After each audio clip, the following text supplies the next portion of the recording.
despite its being missing in its entirety, and this is one I would, if I had a choice of a select few who serials to be recovered, Power of the Daleks and Evil of the Daleks would certainly be amongst that shortlist.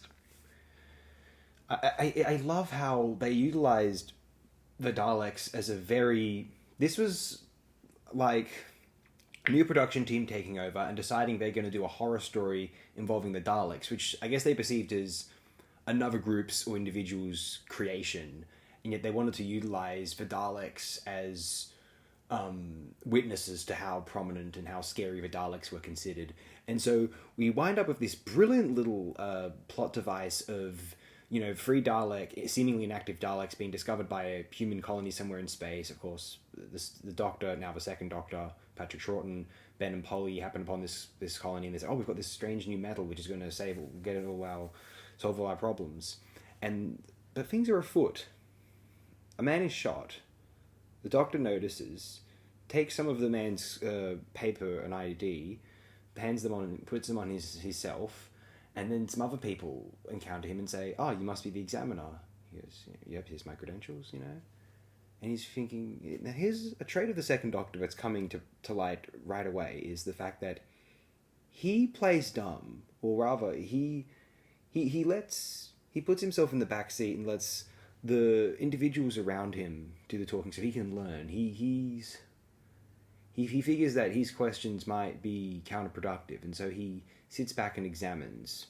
This has the potentially concerning quality of even potentially manipulating his companions so that he doesn't blow his cover, so to speak. In the Power of the Daleks, him, Ben, and Polly, the second Doctor, they're taken into this room there, this colony, and they think he's the examiner. The Doctor thinks something's afoot. He realizes eventually the worst case scenario.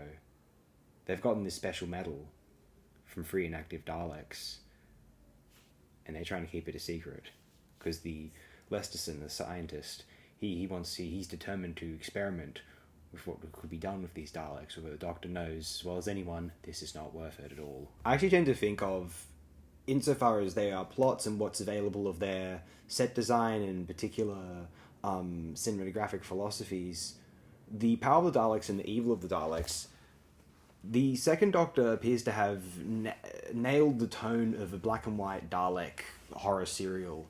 I think that were these two Dalek serials available, they'd be considered possibly the crown jewels of the entire Dalek runs of the classic Doctor.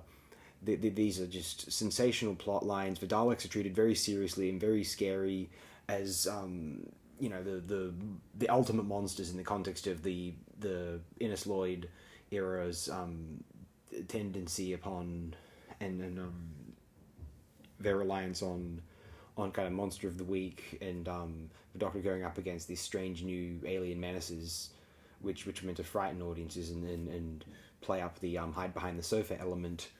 And they composed, I think, what appear to be the most effective and interesting Dalek serials of the entire 1960s, that's for certain. Here's the thing, when forced to outwit a monster in a particular science fiction context, this is when the writers have to start thinking, what are some interesting ways with which you can utilize some futuristic technology and maybe some existing scientific formulas in order to have the Doctor find out a way to defeat the menace. Monster of the Week is an underrated means of incorporating speculative fiction onto television, I would say. It was really awesome that Patrick Troughton's second Doctor got an enormously strong and memorable first serial such as this one. I imagine they were really scared as to whether audiences would accept this or not, so they figured, okay, what'll guarantee people watching it in any case? Let's have the best Dalek serial yet, the coolest Dalek serial yet. So I guess in viewers' eyes, it was that. Plus, I think maybe the reception was mixed initially. People were so used to Hartnell, but I have to admit, Troughton's one of my favorite Doctors. His charisma, energy, and likability it's Troughton which really set the standard for what the actors afterward wanted to aspire to be when they portrayed the Doctor, this kind of whimsical and idiosyncratic fellow who everyone underestimates him, and then he comes out the wittiest in the room at the end. Now, the only one which may not have been this so much is John Pertwee's third Doctor, and maybe it was because of his age and his look, but I think they wanted to go for something a bit closer to Hartnell, just for, I guess, coherency, the sake of coherency and consistency. The Fifth Doctor is a character who is underestimated by those around him, including his companions for one reason or another. I know Davison has said that Troughton was his favourite. I don't know how much... Davison's was kind of a unique Doctor in a respect. Perhaps too not alien enough, or not idiosyncratic enough. He was a bit too human, and as a result, I think that sometimes his companions don't have as much faith in him as they had, say, the Fourth Doctor. Anyway, Sixth Doctor is certainly informed by Troughton, and Seventh Doctor is absolutely informed by Troughton.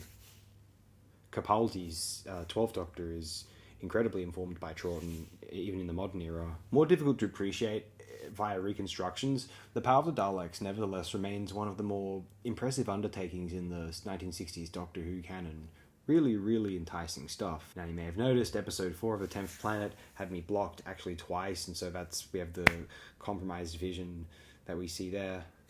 And so let's cut this here. Thanks again, my friends. See you in episode 2 of The Power of the Daleks on AOD's Classic Doctor Who Retrospective. Thanks again.